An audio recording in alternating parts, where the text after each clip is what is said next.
Welcome everybody. I'm going to be talking to you today about technical deliverables primarily. I'm going to cover off a little bit of other things about documents and just general focus on what deliverables actually mean. I'm a director myself, so I will be sprinkling in some examples from my feature so you can all judge me. We are going to dip our toes into a pretty big ocean here, and there's no way we can cover absolutely everything in real depth. Instead, I'm going to try and give you an understanding of the history, the concepts, and the terminology, so you can have informed conversations, do your own research. We will be distributing this presentation after the session with some links for reference, along with a transcript of the talk. And I've also got some little guide documents that I'm putting together that I'll start to add to as well. So you'll get a Google Drive link that you can go to and see all of those goodies. There'll also be a Q&A at the end, so do note down any questions. It is going to get pretty nerdy, so buckle up. So what are deliverables? Deliverables are just things you need to deliver. Descriptive? Yes. Vague? Also, yes. I mean, deliverables can be considered to include a huge number of different things during the production cycle. And not everything will always necessarily apply to your production, but do try and consider them all carefully and think about as many as you can.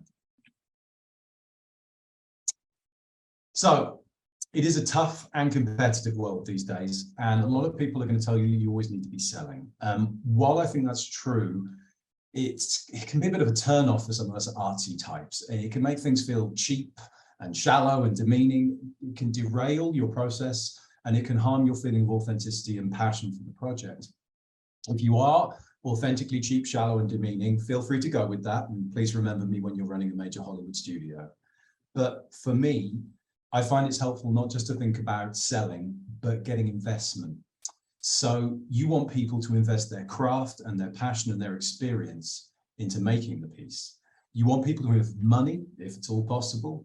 And finally, you want people to invest time to seek out your work and go on the journey you've laid out for them. So there's a couple of points that you really want to think about at all times with all your deliverables. So first of all is your clarity. Make it easy for people. Present things in a clear way. Try and anticipate your audience's needs. Too much info can be a turn-off, and too little can be frustrating. Take care, be thorough. You know, don't make your amazing script be disregarded because it's badly formatted, or undermine your professionalism with your crew on a shoot when you get your dates wrong on a schedule, or put someone's phone number down right. Just always take care and double check. Preparation, of course. It's really important to be prepared, because having gone through the process of making, producing, directing a film, there are a huge number of stressful situations. You'll get a lot of time pressure, and you'll also get sudden opportunities that you want to be able to take advantage of. So you want to be prepared in advance so you're not in a panic. It lets you take risks, manage risks, take opportunities, and also shield your delicate brain, because trust me, the burnout can be real. It's a lot. Also, respecting the process, kind of investing in each of these elements is really helpful, because you are going to live with this thing for probably quite a long time. It's going to be a learning experience. You're going to build relationships for the future and friendships, and those things are worth your investment. And even if they don't show up on the screen, they do show up on the screen. It all has a subtle impact on what it is that you're able to display. Okay, so that's my hopefully inspirational and possibly slightly preachy intro. So let's move on to some kind of chunky technical stuff. So I'm going to start with some documents. And for example, in pre-production here, so a little slide on pre-production elements. That could include things like scripts, pitch decks, mood boards, style guides for locations or costumes, cinematography, anything really that helps your team pitch, persuade, and work towards a common goal for your film. During your production, you'll need call sheets, shooting schedules, contact lists. When you have a finished product, you're going to need things like director's statements, synopses, taglines, log lines. Those are really crucial for festival submissions. So as you're going along, try and sort of keep on revising those as you find, you know, new great terms. You'll come up with a wonderful way of saying you know, exactly what it is that you want to communicate for each of these specific objects, and that can really help to sell your project. So it is a big list. Just even talking about the documents, it's way too long to put in a presentation. So I will be adding that to the handout that goes in the Google Drive. Do remember though, that your deliverables will include things like contracts and budgets. They can help you in ways that you might not expect. For example, the budget, it can be useful showing where money was spent. A lot of funding bodies will require some proof that there was a minimum spend met. For London Film Festival, actually, they introduced a certificate of Britishness requirement. And that's quite a common thing to show where you are from, and where the money was spent is the best way of doing that. So they can help in quite interesting ways. Now, we are going to be talking a lot about standards because there's a lot of standards. You'll see standards from people like the ITU, the EBU, SMPTE, ISDCF, individual broadcasters. Those standards are defined by some in-depth research. Some of them come about from national boundaries. Some of it's bits of corporate posturing. And there's a fair bit of just picking numbers out of a hat. But the thing to remember here is that all of those standards are designed to maintain the subjective quality of your product. If you're focused on the quality throughout your production, meeting standards and specifications should just be a matter of translating. That's the hope. So what is a film? Good Dr. Commode here. I mean, he was being a little playful, but I think it's quite a useful definition.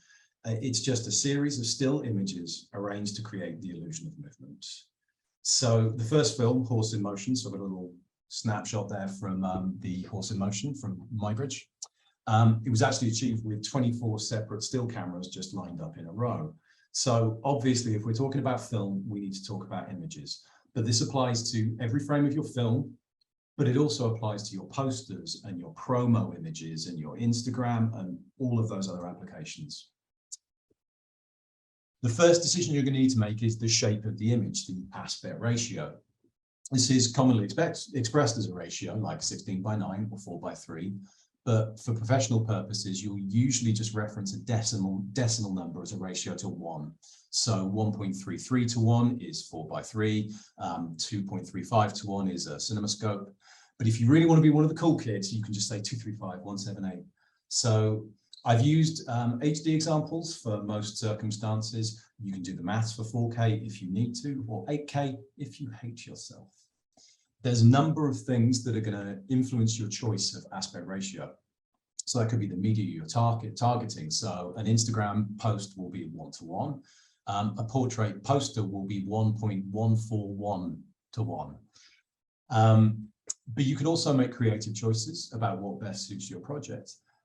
David Lean shot Lawrence of Arabia in a 2.2 to 1 aspect ratio because he wanted to capture the expansive horizon. When we shot our feature, we shot in a location in northern Finland, and it has these beautiful tall trees. So we went with the European widescreen ratio 1:6, which is just there in the green.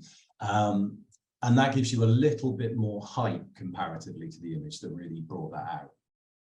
If you were to think that I just use those examples so I can put a quote on my IMDb saying his filmmaking is mentioned in the same breath as David Lean, you're very cynical and correct. There are other things as well, like there are subtle associations with time periods and styles. So the 1:3:3 4:3 ratio evokes 80s TV, but very slightly wider 1:7 Academy ratio has associations from the default ratio of movies in the golden age of cinema. You can mix it up to creative effect. So the Amazon series Homecoming did this to underscore its 2 timelines. And the opening of the recent film X has a really fun use of a frame used within the camera to play with its 70 setting, which is very nice. So once you've set your aspect ratio and you've started making some images, you're going to need to think a little bit about how images can be adapted for your various deliverables. And it's a really good idea to start bearing this in mind throughout your production. So on the top there, we've got an example from my feature, as promised. So you can see on the right there, we actually shot in this 4:3 ratio. Then I cropped to the 1:6:6 ratio that you see in the center. And that involves not just cropping off the top and bottom, but also you can see the skyline is slightly moved to adjust the feel of the image. And then finally, on the right-hand side, I've got the trailer version that we did for Instagram.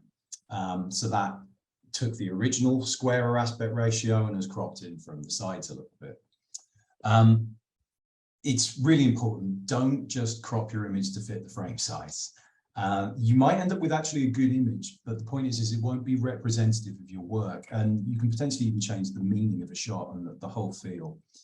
Historically, there's a little piece on the bottom here. There was a lot of work done in reframing films from their cinematic release to play well on TVs because they had a much more limited number of aspect ratios and they were much smaller.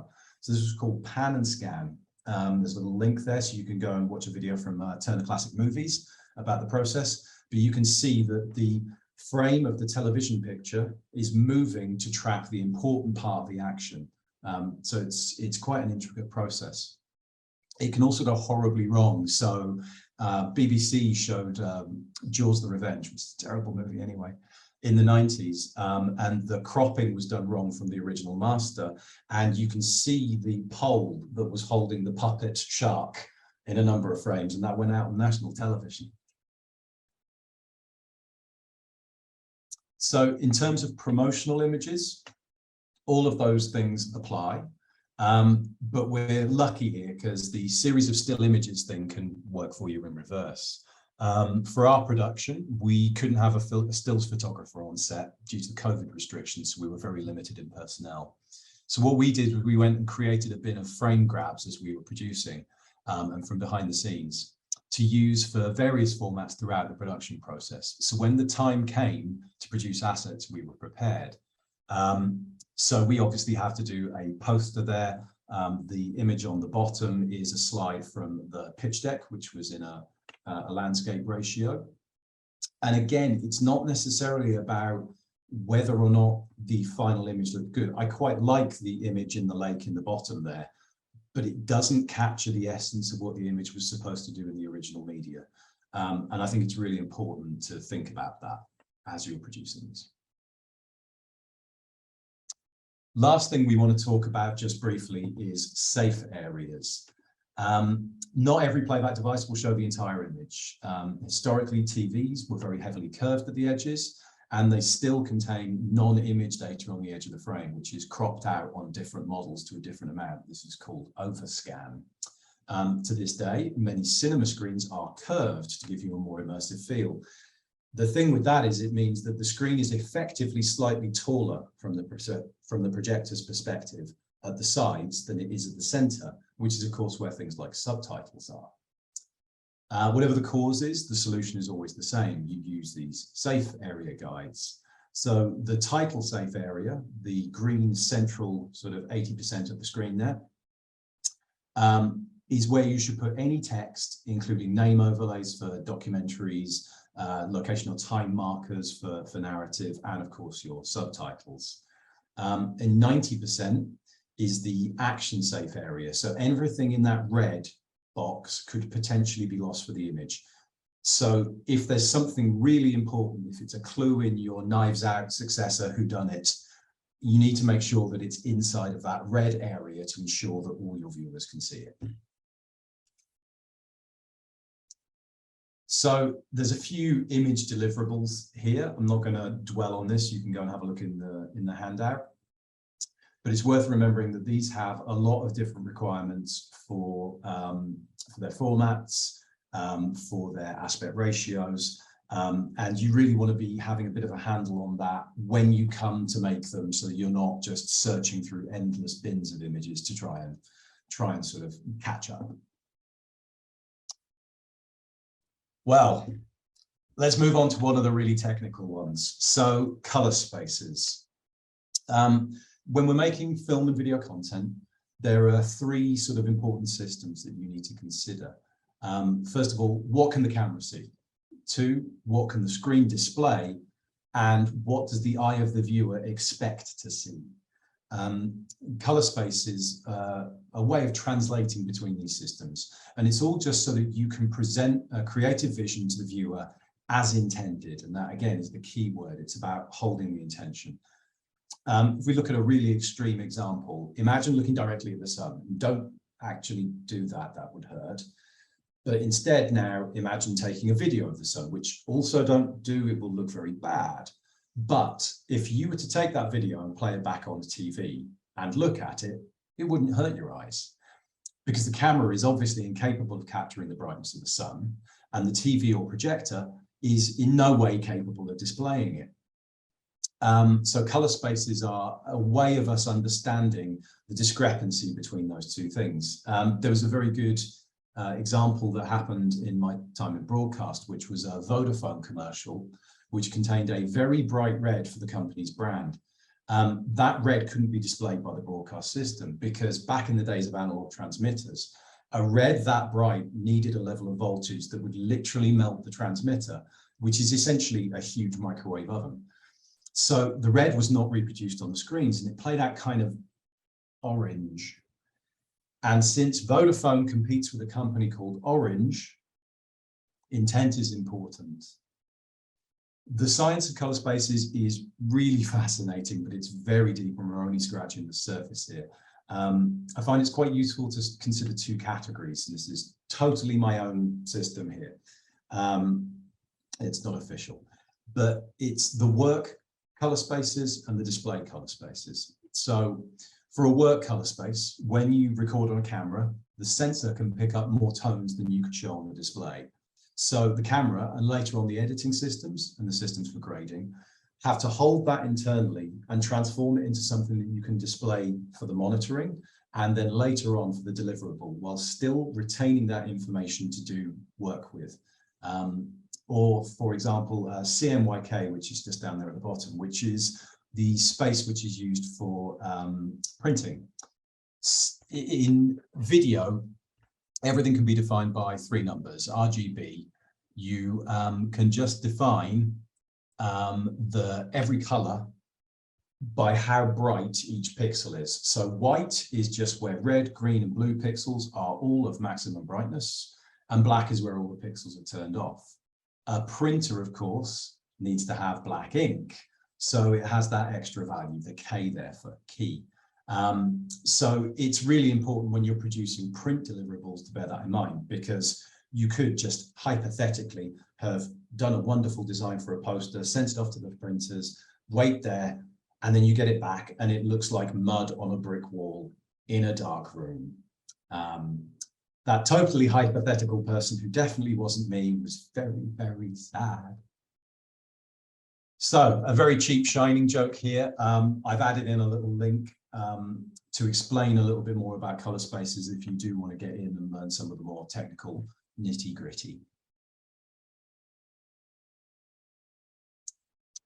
Okay, so moving on to frame rates. So as Mr. Kermode so astutely said, we need to arrange these images now to produce the illusion of motion.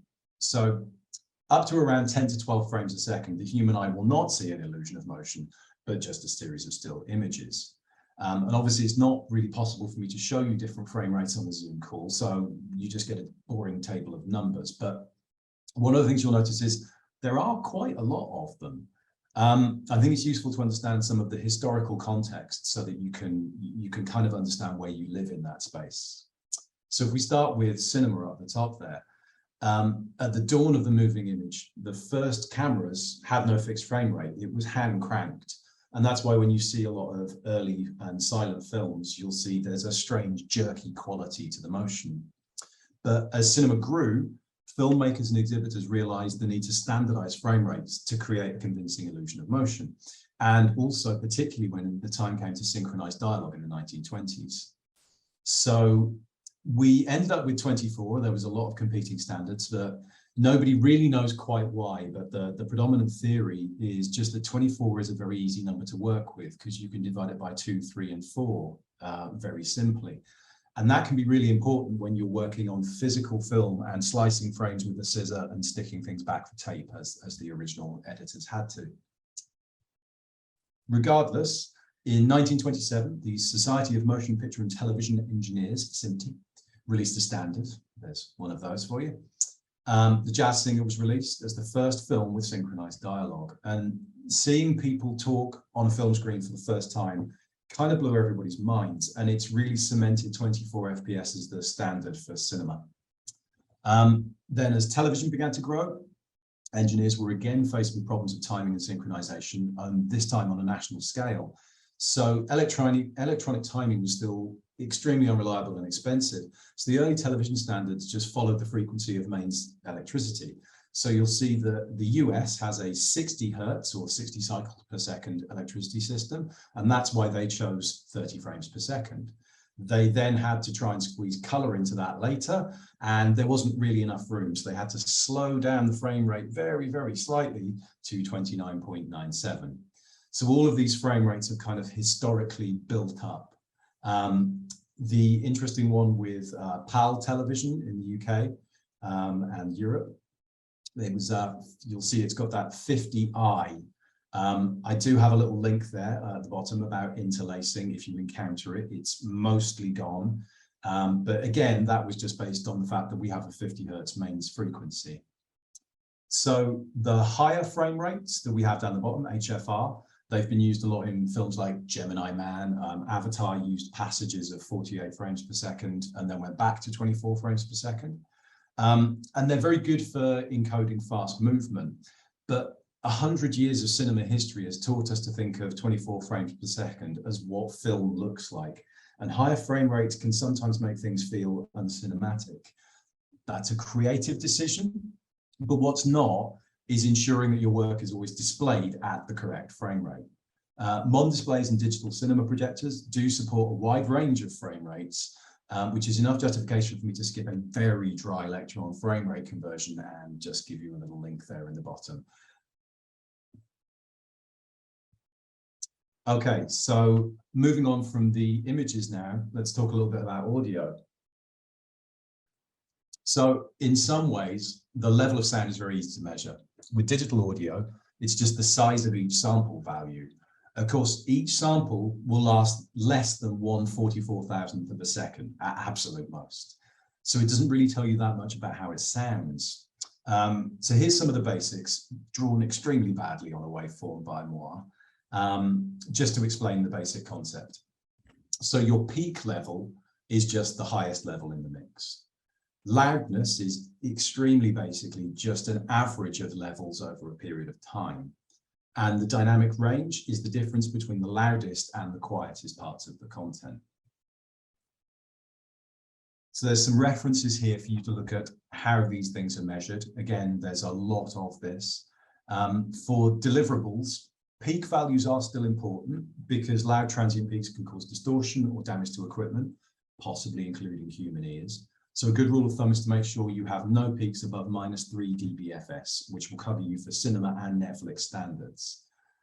Perceived loudness of a sound changes a lot based on context, duration, and frequency. So a lot of effort, research, and of course competing standards have gone into measuring subjective loudness.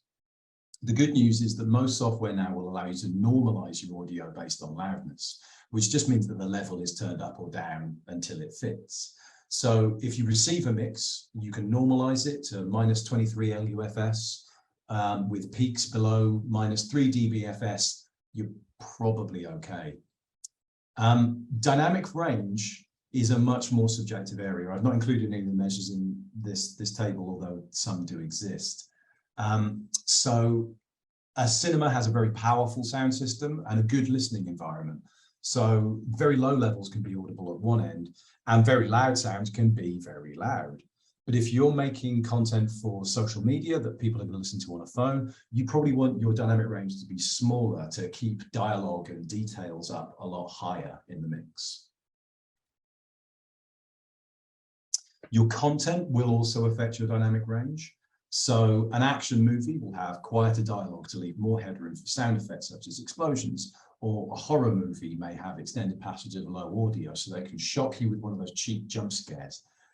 So here we've got some waveforms that I extracted of two movies. There's a drama movie and an action movie, and they're both normalized to the same loudness. So their perceived loudness is the same, but you can obviously guess which one is which. You can even see where the action scenes are in the film. What is interesting is that you can see the dialogue levels in the action film are actually slightly lower than comparable dialogue levels in the drama. So while we are on that subject, dialogue levels. Movies tend to rely on their dialogue unless you're Christopher Nolan, and you should pay extra attention to where your dialogue levels are, unless you're Christopher Nolan. If you are Christopher Nolan, do what you like, it's fine. So here's a graph of some relative levels of dialogue versus other levels for different genres to kind of give you an idea of where things are. So with all of these numbers, how do you actually get your mix right? And it's pretty simple. You listen to it. But it's important to try listening on different devices, to listen on different levels. So try it on your TV, turn it down, see if you can still understand everything, turn it right up and see if things are too loud. Listen on headphones, listen to it on your laptop with a bad speaker, on your phone. If you're worried about a passage of dialogue, try listening to it with your eyes closed. Your brain tends to fill in a lot just by lip reading. If you play it to a friend who doesn't know the piece, then you already know what's being said, and you've gone deaf to the sound of that ridiculously loud sound when the door closes because you've heard it 1,000 times. If it passes all of those tests, then you've got a pretty good mix. If not, just try being Christopher Nolan, it'll be fine. Audio channels. So surround sound is obviously a big thing, even though it's not made a big incursion into the domestic space.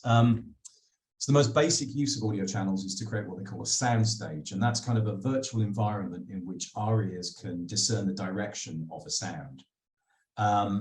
Mono sound makes everything sound like it's coming from one place. Stereo allows you to create a sense of direction between left and right. Surround options like 5.1 and 7.1 allow us to shockingly surround the viewer, and they create a soundstage that extends behind them. In those, by the way, the 0.1 refers to a subwoofer or LFE, low frequency effect.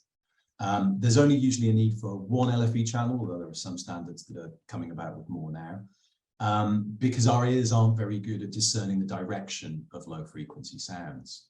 Your dialogue in all of these will mostly be mixed to the center of the soundstage. So in stereo, it will be equally split between left and right, or played only from the dedicated center speakers in 5.1 and 7.1.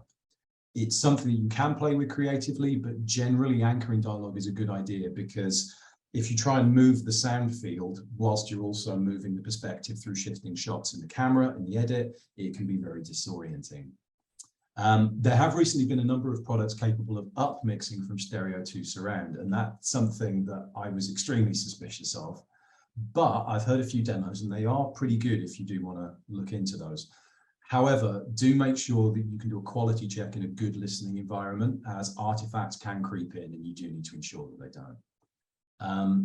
I'm just going to have a quick sort of honorable mention to Atmos, which is a very sophisticated system that allows sound to be produced with theaters with any number of speakers by virtually placing all of the sounds on a virtual soundstage.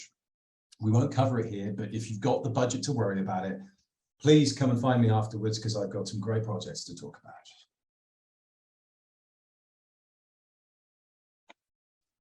So multiple audio channels are actually about more than just multi-channel audio. For a while now, professional formats have tended to support 8 channels. That's a general standard. But there are a lot of different ways to slice up that audio pie. So for cinema, you might deliver a 5.1 mix accounting for the first 6 tracks, with a hearing impaired audio track on track 7 and an audio description on track 8. For a broadcast master, on the other hand, you might be asked to present tracks 1 and 2 as a stereo mix with a music and effects only track on 3 and 4, and that's to allow the creation of dubbed versions for other language markets. So in terms of the deliverables, you will be receiving things and you will also be delivering things, and in some cases things can be both. You may want a number of mixes, a stereo mix and a surround sound mix, for example. If you are targeting a cinema release and you have the resources, you may want a cinematic mix, although you can just use your normal home mix as well. But once the full mix is ready, you'll need to arrange delivery of the masters of all versions in high quality. So I've got some numbers in there for you to use. Another thing you'll need to ask for is stems. And stems are basically pieces of the mix broken down into separate files. So your bare minimum should be 3 tracks, which is dialogue as a separate file, sound effects as a separate file, and the music. These give you a lot of flexibility down the road, producing deliverables like trailers. It's very helpful to be able to edit a trailer without the music behind it and then put new music behind. Obviously, for creating dub versions or music and effects tracks for people who require that as a deliverable.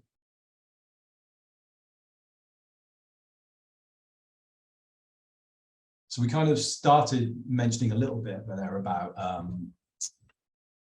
audio description, hearing impaired audio tracks. So it's worth just taking a moment for accessibility. The technology has become so much better these days that you can access a lot of these things very, very easily. And again, this is about investment. You can invest in your audience to get the most eyes and ears on your work, which is the point. So subtitles, for example, come in a couple of flavors. You need to think about whether or not you're translating a language or supporting people with hearing impairment. You also need to consider whether or not you're going to use burnt-in subtitles, which are actually rendered into the video, or if you're going to use captioning. So captioning has a much lower overhead.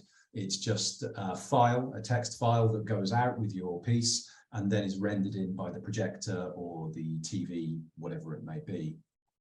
You can also think about, as we said earlier, hearing impaired audio tracks, which is essentially just where the dialogue has been mixed up a lot higher to be more intelligible.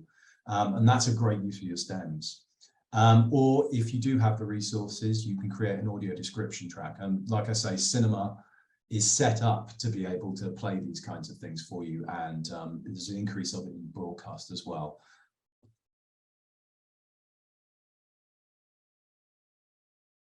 Okay. So moving on to codecs.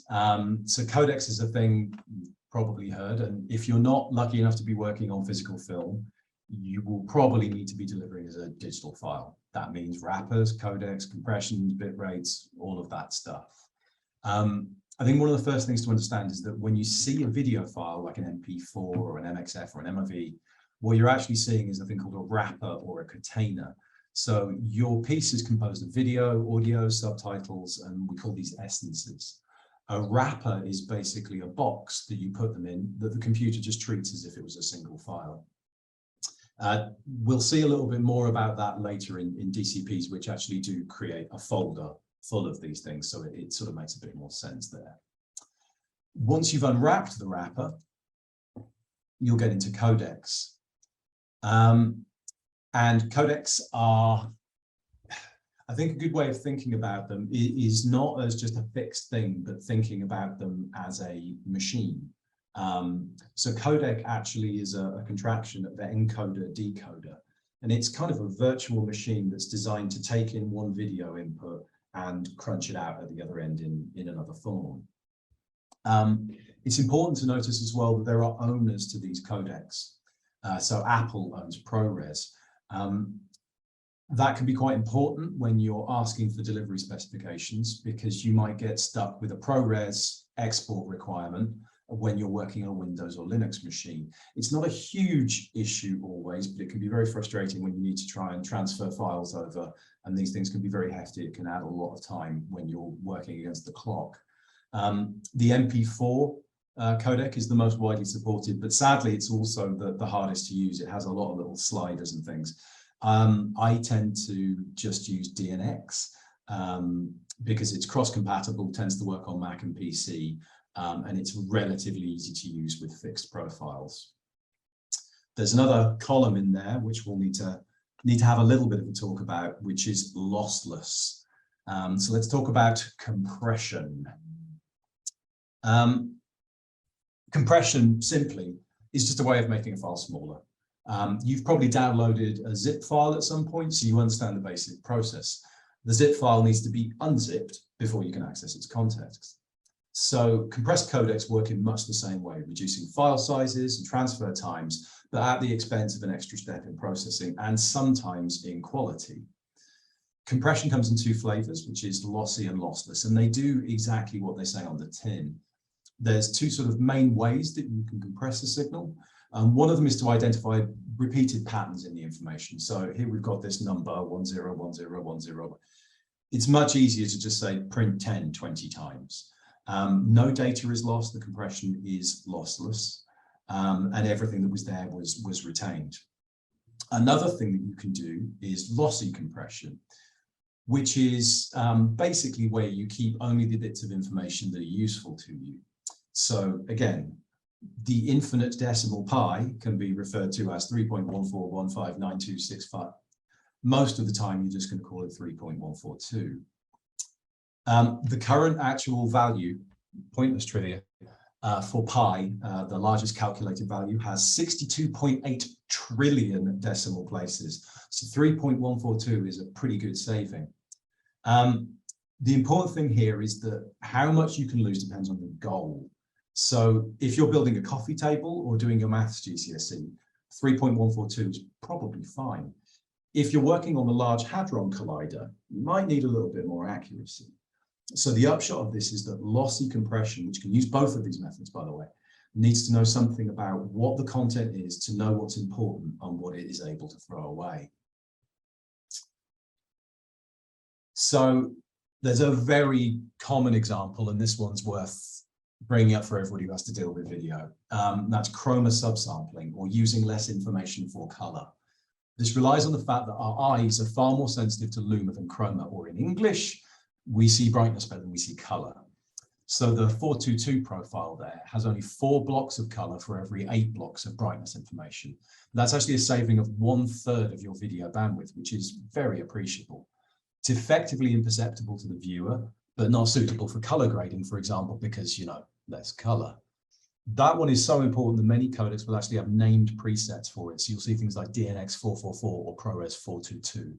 So it's a big one to be aware of and to demystify. Another form of compression we can look at is interframe encoding. And basically that's compressing between frames of the image. And it relies on the fact that most successive frames in a video will be pretty similar. So all you need to do is to encode the changes between the frames. So if you think about an anime where they just have that static image of a face and all they do is redraw the mouth, that saves just as much effort for a computer as it does for the animator. And it can result in huge compression ratios, but it can cause problems if you want to try and edit that file afterwards because you've sliced up the thing into big chunks, and it can be a bit of a problem. Also, you tend to lose quality. Another one, which I'll just gloss over very quickly, is intra-frame encoding, which is a similar concept, but basically you're only using things within one frame. Most higher quality compression tends to be intra-frame with various different bits of math. So there's a link there that will take you to some hilarious higher mathematics that I don't understand either. Okay, so that's been a pretty big data dump. And fortunately, it's time that we talk about some deliverables. So your masters here, a master is basically the finished film of full quality. So if your house burns down, that's the one you need to save. A master should be your ultimate source file for any deliverables in the future, and it should be full resolution with as much color information as possible. I've gone with saying that with all the color space talk, that Rec 709 is our safe space, as it will work okay everywhere. And even though a DCP could possibly work with more, a lot of DCPs are authored from a 709 base format and they look great. A lot of them that I've done in the past have been. In terms of compression, those are all compressed, but they are accepted industry standards and considered visually lossless. So we've got the DNX HRXQX and ProRes 444XQ are great bets for that. Just a quick mention of mezzanine files. That's kind of a half-size file that you can use to create other deliverables with. It can be useful, but not necessarily useful for all processes. for screeners. So at some point, you're going to watch people to watch your film. So having a conveniently streamable file to hand is pretty much an essential. Your screener should be password protected, not downloadable, subtitled if possible, clearly labeled and named. There are a number of ways to do this, but honestly, just use Vimeo. It's the standard and has a couple of really useful features, one of which is being able to automatically replace a file. So you can create a project on, say, Film Freeway, add a link and start submission with a work in progress, and then replace it with the newer versions as they're completed. Just make sure that you know that it is a work in progress. And also a quick shout out to proxies there, which are mainly used for the edit process to speed up how the machines work. Okay, and on to our final chunk here, the DCP, the big one. DCP is Digital Cinema Package, and it's a requirement to play out on a cinema projector. It has a lot of advantages in terms of versioning, encryption, which we're not really going to cover here, and data integrity. I've got some examples. There's a file I'm going to be putting up on this shared drive with a walkthrough of how to do a DCP from start to finish. So just try and soak in some of this, and it will make a lot more sense when you have a run through it. So when we look at the anatomy of a DCP, there's a couple of sort of main pieces in here. They're sort of self-explanatory, but the big important ones here, obviously, you know what the video and audio is, but the CPL, the composition playlist, this basically stores all of the metadata about your DCP, what all the media is, where to play it out, what order, what it's called. You can create multiple different types of CPL, but basically there's OVs and VFs, so an original version and a version file that can let you create multiple versions, say with 5.1 mix and stereo and different language versions, but without having to create a new asset. So you only need to render and ship one big video file. So the other thing that's quite important on there is the packing list. This allows the DCP to be checked for completeness. It records an encoded value called a hash for every file in the DCP. And if any of these files don't match, the DCP will be unplayable. It's also a way of securing. It's highly important to remember that if you try and edit any information in any of these files when they've been authored, it will break the DCP and the whole thing will need to be thrown away. Let's just move on to DCPs, the CPL titles and ISDCF naming. So this is kind of a nerdy one, but also important. Cinema projectors and theatre management systems are very tightly controlled for obvious reasons. As a result, the DCP title has to contain a lot of information because the files themselves can't be accessible. So the Inter-Society Digital Cinema Forum created a system to ensure DCPs can be named consistently. There's a lot of data in there, but it will start to make a lot more sense when you work through creating a DCP in the example.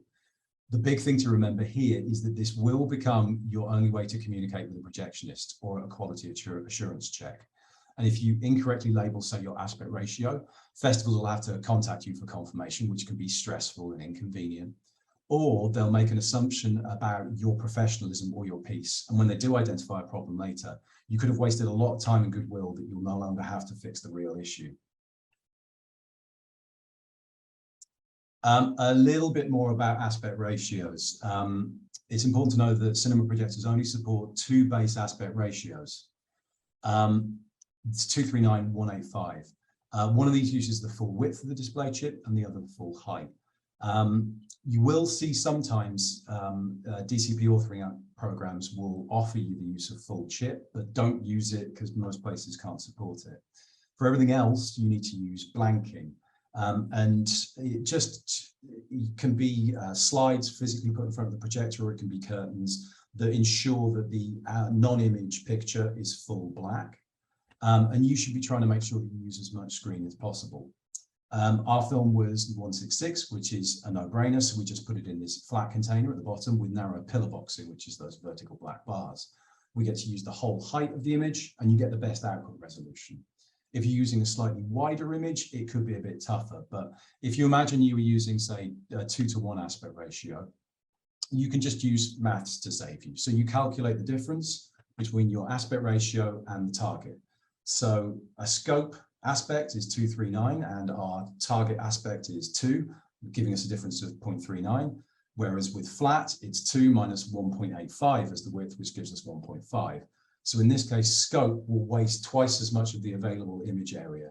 So flat with pillar boxing is probably the best way to go for that. Okay, so as I said, we're going to have a lot of documents that I'm uploading to this shared folder, so you can have a look through the walkthroughs and things. I just wanted to sort of end on something that looks like it's a downer, but I don't mean it as a downer. As a new filmmaker, failure is a given. There is a lot to learn, and you will make mistakes. You're going to be rushed. You're going to get amazing opportunities at terrible times. And that's why thinking ahead and preparing is so vital, because the preparation is not just all about avoiding problems, although it will help. It's about dealing with the problems when you encounter them, hence the quote here from Rocky. It's about respecting your work and others. It's about saving your sanity, building relationships, and just getting your work done. It can be hard to deal with organizations and people sometimes when you feel like they're talking jargon or obsessing over details that may seem unimportant or irrelevant. But you have to remember that we're blessed in an industry of dedicated and passionate people, and sometimes they may speak a different language, but we're all trying to tell the same story. Thank you very much. That's time for the Q&A.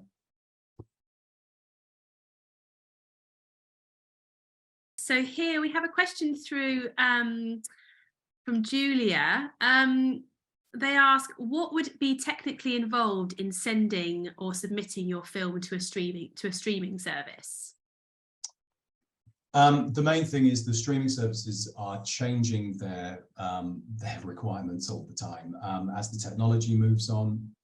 So actually, if you want to go for, say, Netflix, they're a good market leader.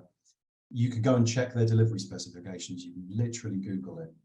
It does get pretty technical, which is the reason for putting so much of this kind of info in there, so that when you see these things, you're not overwhelmed with them.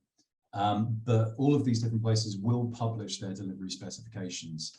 The masters section and the screeners section that I put in there gives you some good sort of baselines that will probably be accepted. So your screeners there would work on Vimeo or they'd work on YouTube relatively easily. Right. Another question. I edit my own films, and although I can create a DCP at home, it's unlikely I'm going to be able to watch my film or hear my surround audio mix on a cinema screen, unless it gets accepted at a festival. How can I view my film on a big screen? Are there screening rooms or any other opportunities for young filmmakers? Yeah, I mean, there are obviously screening rooms. They tend to be pretty expensive if you want to try and get anything decent. It is worth getting in touch with cinemas and seeing if they'll help out. I mean, the Odeon in Kingston were great supporting us when we did the Kingston Film Festival. I know Riverside Studios were really nice. Please don't all just jump on those guys, but just examples of how people have been kind and supportive. You know, again, if you're respecting what people do, and obviously this guy's been making their own DCPs and getting into that. However, that's not always a given. So if you can't listen to your mix in 5.1, then you don't mix in 5.1. And that's just a restriction you need to live with. Like I said, up mixing is a possibility now, and it isn't awful. So it is something you can consider. For the DCPs, DCP-O-Matic that I've put the link in will do DCP playback, and it also does a verification process that just checks that there's nothing horribly wrong with there. It is always best if you can pre-screen it, but that will involve you probably just being nice to someone at a cinema. Mm-hmm. And actually that kind of links onto another question we got. Is 4K/5.1 the industry standard for films being delivered to cinemas and festivals? Is a stereo mix notably inferior in cinema? Categorically not. In many of the festival submissions I've been dealing with, obviously I've been authoring DCPs for people who've not authored them themselves. But I had plenty of work for London Film Festival, one of the top festivals in the world, and we were receiving all kinds of things. 4K is not essential by any means. 5.1 is not essential. The thing that's essential is making sure that you can produce quality work and that you know it's going to work. So if that means that you do it in HD and you do it in stereo, then go for it. I don't think anybody will think any less of you on the technical side. Okay. That's very good to know. This question is really from Sam. I'm currently onlining film scans as DPXs that are currently going out as ProRes to the colorist, but they've asked to maintain the film log color space. I'm not sure what this is likely to be or how to do it. Do you have any tips? That would really depend on the application you're in. So color space handling is very different if you're in, say, DaVinci Resolve or if you're in Final Cut. So that's unfortunately more of a software question than anything else. So I'm curious as to why you've got DPX as your inbound. That tends to be used for sort of effects and things. It's a very heavy format. If the colorist has requirements for something like that, then maybe they know how to do it and you can give them the DPXs. Okay. Another question, when going into production on a low budget film, what for you are the non-negotiables to allow budget and resource towards for not being caught short with deliverables down the line?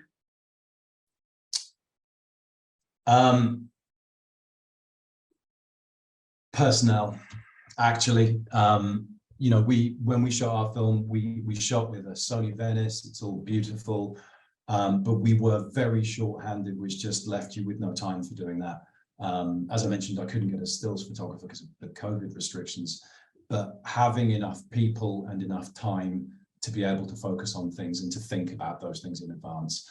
So people equals time and time equals a better result. There is no magic device to get, you know, the newer generations of sort of cheap film cameras are incredibly good for a very small amount of money.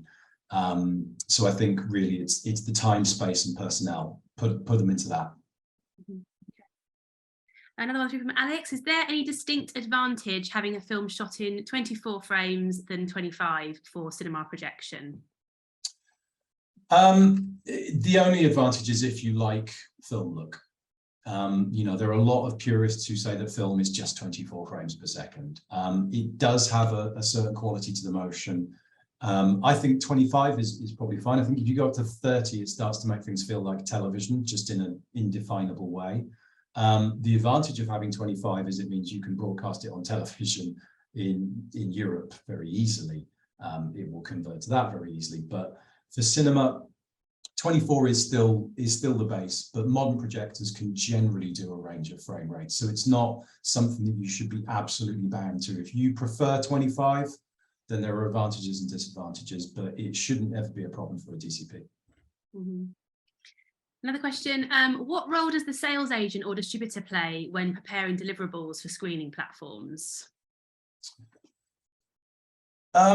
That's a good question. I can only speak from my personal experience on that side, which is at a very low budget scale. And we've sort of prepared all of the deliverables ourselves. Sales agent has had an input and has been mostly sort of giving us feedback, but doesn't have resources to be able to produce them themselves. I think for most of the people on this call, I would imagine that you would be doing it yourself. Don't rely on a sales agent. Some of the work we talked about is just about sorting images, understanding what they are and figuring out what communicates your intent best. That piece of work will always be useful, even if you don't then go and put on the title text onto your posters and, you know, make the final selections. That work is still valuable. And it will stand you in good stead if you don't end up with a sales agent or end up with a sales agent who isn't resourced to do it. Lots of things can happen down the line, but the preparation will either save you time for work that you don't have to do, or will save time or money for someone else, which still means that can be put into other parts of your project. Right. I think we've got time for one more. When submitting a short film to festival, should we be packaging for final viewing in cinema or online screen instead? Okay, so your initial submission will be just a screener. So like I say, Film Freeway obviously is the most common one for submitting, although lots of festivals will ask you to submit through their own platform. And the usual thing there is to just send a Vimeo link. You will then get contacted by the festival if you're accepted, and they will ask you to send an actual file. So it's just a screener to begin with that gets you through the door, and then they'll give you a specification. So maybe they're not working with DCPs, but if they are working with DCPs, they can specify what that is. So that comes later.